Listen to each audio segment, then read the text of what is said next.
Just fight a little longer, my friend.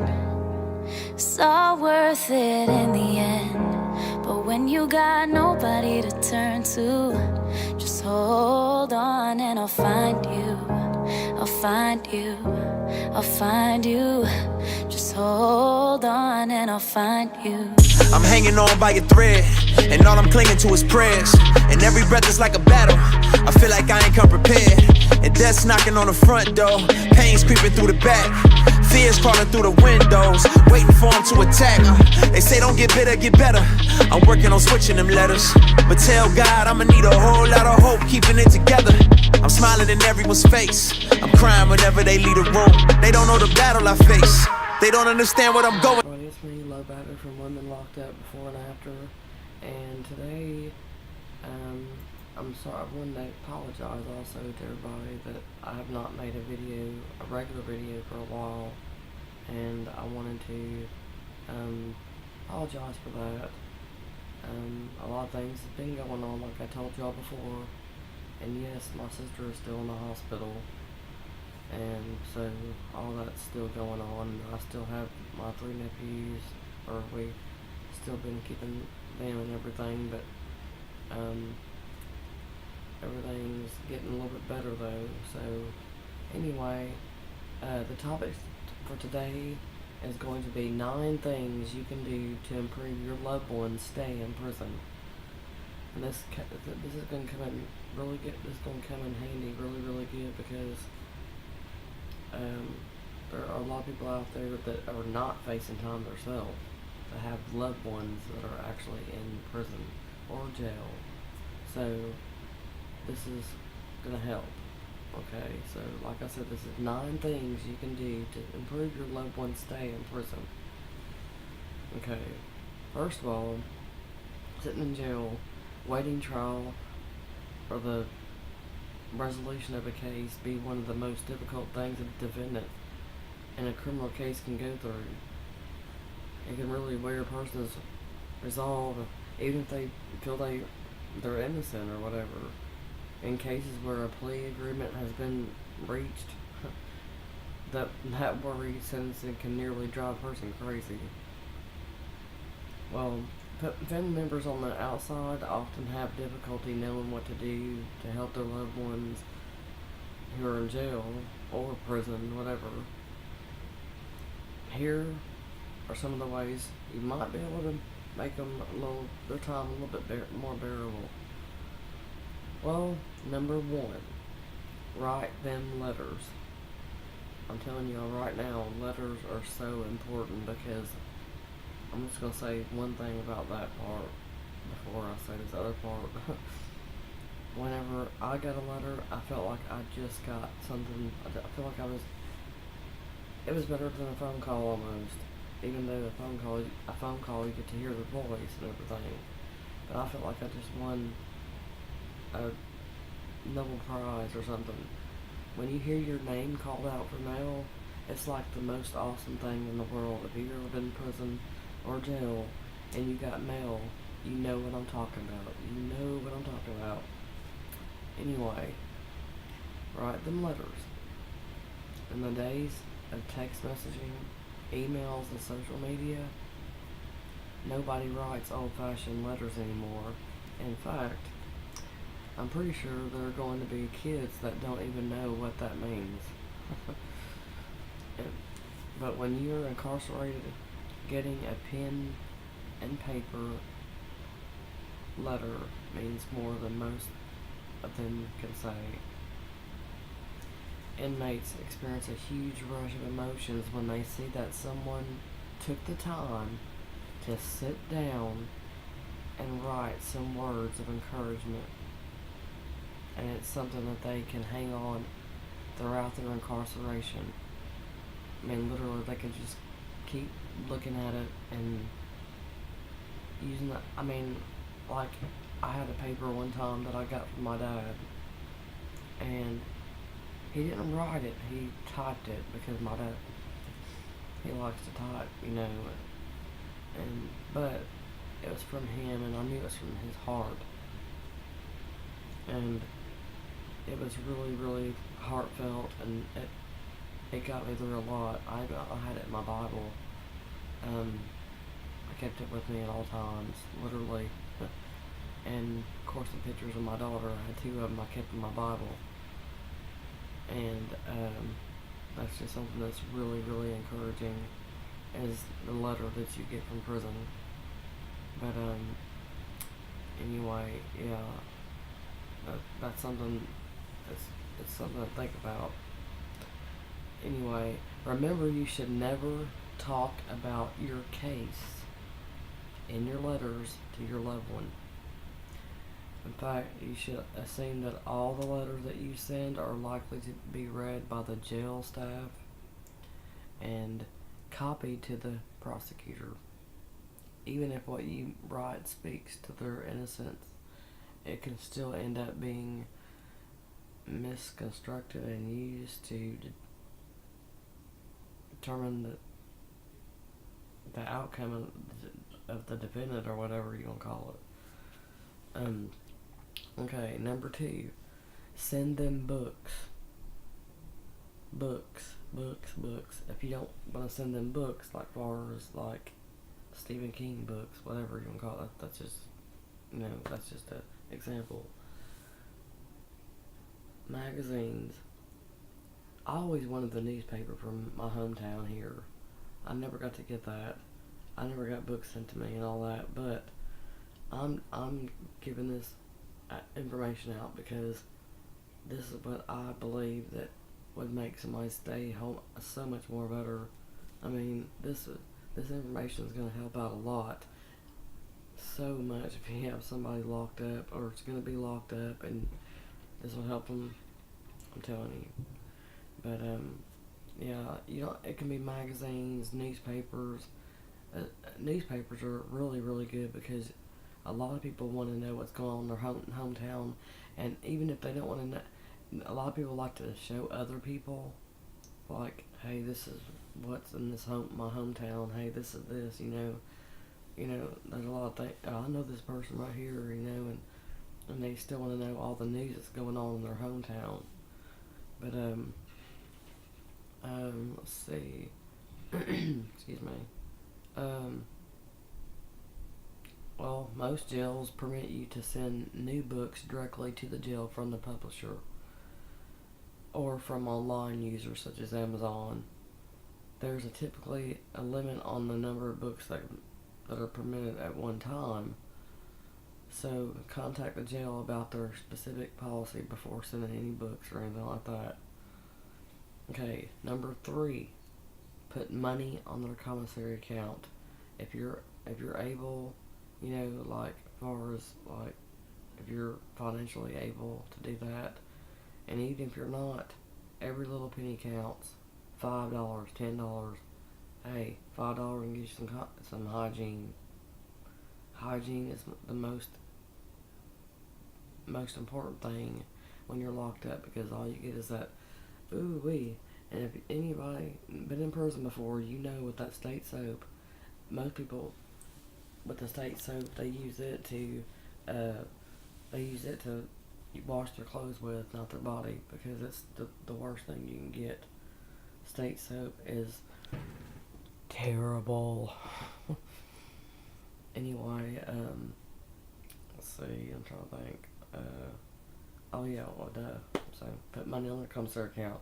This is mostly important in the beginning of the beginning of their incarceration, because they will be without a number of self-care items, just like I said.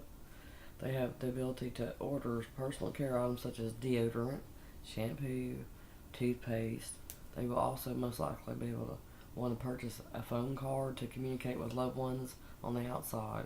Some places do that. Where I was, don't.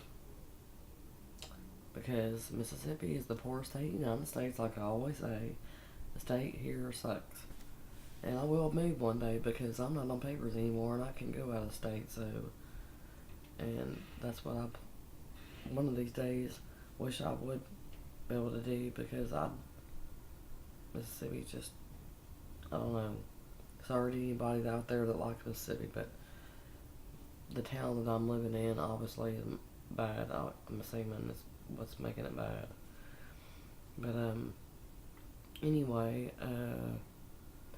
let's see.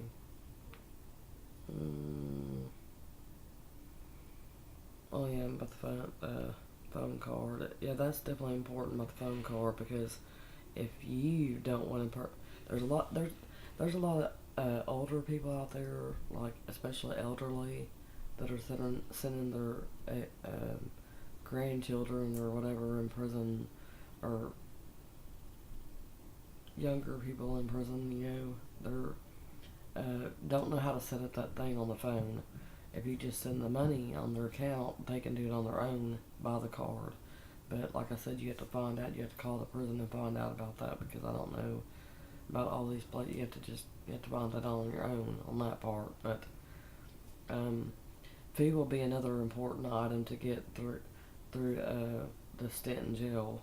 Snacks are going to be essential, because nothing makes passing the time worse than having to pass the time hungry.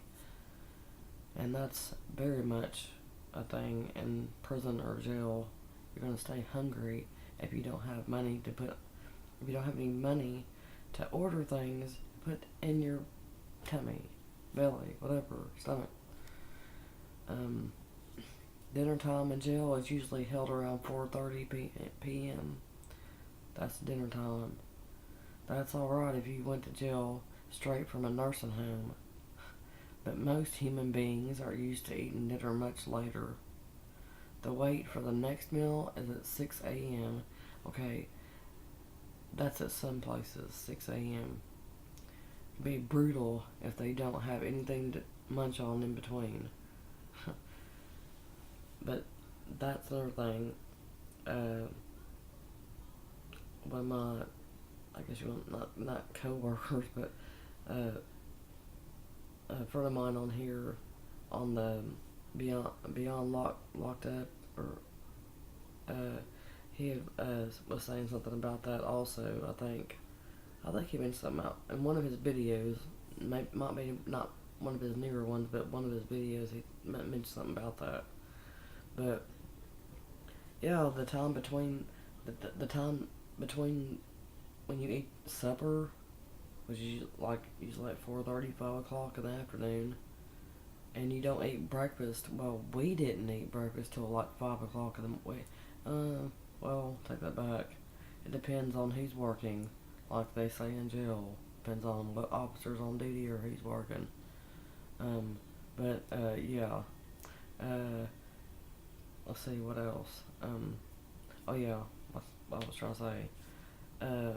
Sorry, I'm just getting overwhelmed here because I'm trying to say all this stuff, and I really want to put this out here because I know it's really important information, especially for somebody who has loved ones locked up and everything, and I want to make sure I get it all in there. But yeah, that stint in between supper and in between supper and breakfast in the morning is pretty much, let's see, 6, 7, 8, 9, 10, 11. Well, you're looking at over 12 hours of not eating, and you're pretty dang hungry at breakfast time, and breakfast is about the only time that almost everybody eats. Not everybody goes back during the lunchtime, or mainly it's supper or breakfast at that. But anyway, okay. This is only for the one I'm going to say now is for people like this in jail. Oh yeah, I'm sorry, gonna interrupt for a minute. If you hear anybody coughing, that's my nephew. He's sick. I took him to the doctor today, and he's sick right now. So just let you know, if you hear coughing, that's him, and I'm sorry. Anyway, this right here, like I said, this is mainly for people in jail or whatever. Make sure they have their whites, okay? Because they just now passed a new thing now, where well, not just now, they had just passed it right before I got out, and I think it was 2015. I thought it was 2016, but time has been flying by, obviously, because I thought it was 2016, but it was the end of 2015. Anyway, make sure they have their white. There's a day that you can bring it up there in my county. On Wednesdays, you can bring like white shirts, like women now, panties, and men underwear, and socks. Like only all white. Everything has to be white. They used to not have that. You used to not be able to do that in our county jail. Now the old county jail, before they got the new one, where I live at now, they used to get everything there. Even somebody could bring cigarettes up there. That's when you could smoke, not inside but outside when you got to go on yard call. But anyway, generally jails will permit you to bring new, unopened packages of underwear and white T-shirts for your loved one that can wear underneath their jail uniform in the winter, like thermals and everything. Some jails also permit them to wear long john type garments underneath.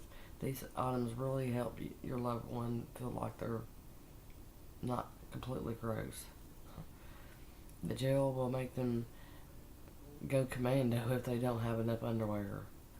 It can be cold, uncomfortable, and embarrassing. Number 5. Take their phone calls, but do not talk about the case or your case. Your loved one needs to talk to people on the outside to stay sane. That's majorly a big deal. Even if it's just once a month, they need to hear somebody because just to keep you sane. But as tempting as it is to talk about what is happening with your case, do not do it. I know that you are curious and want to know what is happening with your case, but if you must know, sorry, if you need to know, find out through your lawyer or their lawyer. Do not ever talk about anything else, anything in the case related when your loved one calls you on the phone from jail. Every single phone call in the jail is recorded. Every single one of them. I don't care what anybody says. Oh, it ain't being recorded. This jail ain't being recorded. Hey, we can call anybody. You can get away with anything in here. This phone call ain't been recorded. Yes, it is. Anyway, okay, sorry. I had to say that.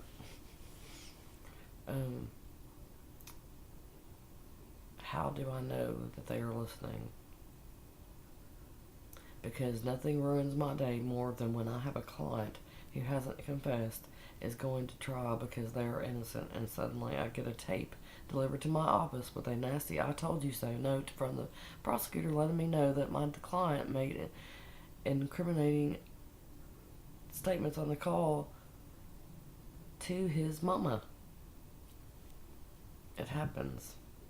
And it happens on cases where my clients are actually innocent, is what they say.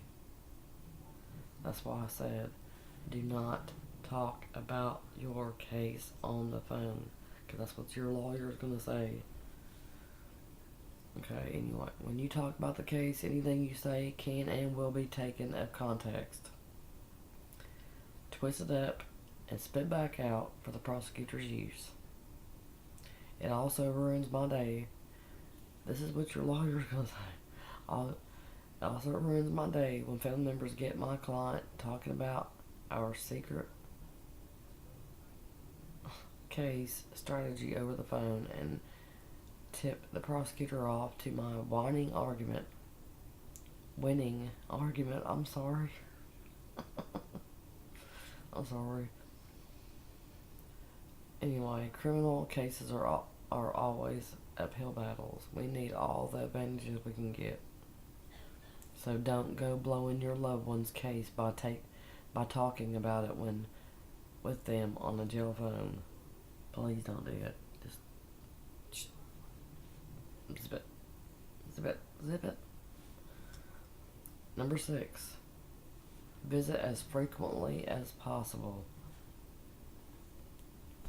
I can't even explain that enough. Visiting, if you can't write, if you can't do nothing like that, at least visit somebody.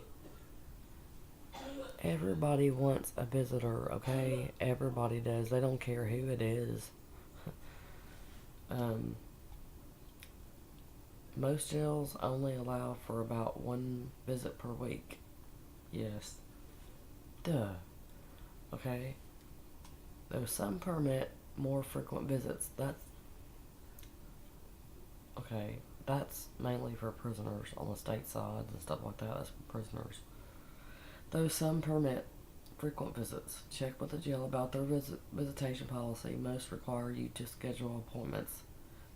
That's for your lawyer, of course. Duh. So make sure that you do that in plenty of time. Some jails have gone to video visitation. Of course, I'm sure y'all know about that because there's all kind of stuff about that on the internet. They don't do that here in Corinth. Now, on the state side they might, but in the jail they don't. In prison they do, but it's complicating. They do, but they don't. It's like, here's working. That's stupid. It's like they have a new rule every day. That's another story right there. How there's always different things, different days when different people's working. But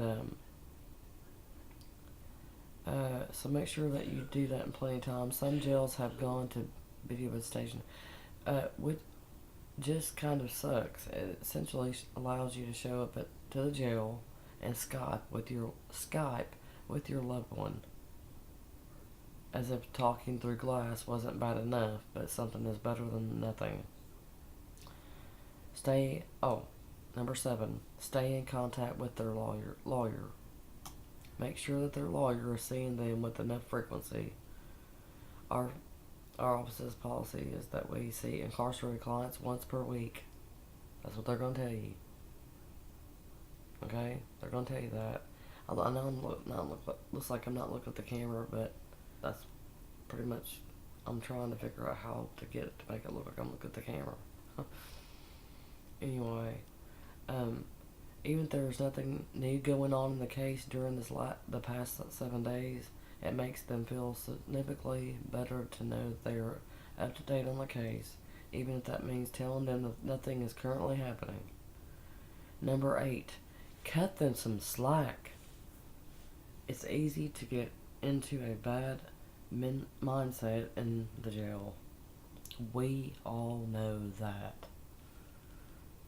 Okay, it's it's easy to get down in the dumps and depressed. It's easy to get angry. It's easy to start feeling sorry for yourself. Whatever your loved one is feeling, try to feel some sympathy for them. They are in a difficult environment that would drive most sane people over the edge. Try to give them encouragement and try not to yell at them for being down in the dumps. Number 9. Make sure that they have good presentation. This is if you're going through it. If you got a case you're actually trying to fight and everything. It's the last one, y'all. Okay. Excuse me. You want your loved one to come home and soon. So that means hiring the best to be on their side. Nothing makes jail easier than shortening the stay, and having a lawyer fight for them is the best means to accomplish that. If you have a loved one who is currently incarcerated and waiting trial, contact a lawyer. And I've got a number here that supposedly can get you to any person that they can, literally, they can help you find the right lawyer for the right crime and everything. Grand Rapids criminal defense lawyer at Blanchard Law at 616-244-2234 to discuss their case. That's the number. If you didn't get it, rewind and go back. Anyway, yes. So this this post right here was mainly about this because I know there's a lot of people out there that don't get a lot of help on the outside, but there are also a lot of people out there that has family that does help them, and that's the only main reason why I made this video, because I know that there are people out there that are trying to help their loved ones. Let's see if there's anything else I need to talk about. Let's see. Oh my goodness, he's coughing again. He's had his medicine. Just let y'all know he's not being like whatever. But I'm gonna go ahead and close this up right now because I've been going at it for 25 minutes now and counting. And like I said, this is mainly for somebody who needs this help. I know that there's somebody out here that's going to want to hear this information because it's very encouraging, especially the letters. Oh my Lord, the letters. To me, that was like the best thing, and hearing their voice at least once a month. I mean, I didn't, like I was telling y'all in my other videos I've posted before, the last time I was down there, I didn't get commissary. I done my drawings and everything to get to, I mean, that's pretty much what they call hustling in prison or jail. You hustle in prison or jail is not the same thing as that's one thing I need to get straight with y'all. Hustling in jail is not the same thing as hustling on the street. When I said that before on my other video, I think somebody took that offensive because I got a dislike on one video, and I don't know what it was, but I think they took it offensive or something because I never had a dislike. I don't know why they've done that for, because I mean, I wasn't saying I was hustling as far as that kind of way, because that's not what I was talking about. Hustling, anybody who's been in jail, knows somebody who's been in jail, or heard their stories, or heard other stories, or heard these stories on here, know that hustling in jail or prison is what you do to make commissary, or if you smoke cigarettes or whatever, or vice versa, drugs. But you know, I'm just making a point, you know. Anyway, thank y'all for watching, and I hope you like this information and you keep this information, or write it down, jot it down, whatever. And can y'all please do me a favor on this video, please? Comment below. Please comment below. Nobody's been commenting on me. I've been asking nicely if everybody would comment, and they're not doing it. No, seriously, I'm not playing. But please comment below. Please comment. Please comment below. Comment below and tell me what you want me to talk about. Something, you know, relevant. I don't talk about no weird stuff and nothing like that. I'm all about talking about things to help people while they're locked up, people who's been locked up. It's all in my description under my intro. It tells what all about even my stories on here. So anyway, like I said, let me wrap this up.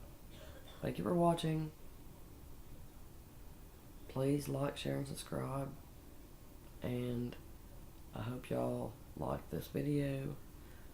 And just want to say thank you for watching. So peace and love y'all. Bye. Just fight a little longer, my friend. It's all worth it in the end.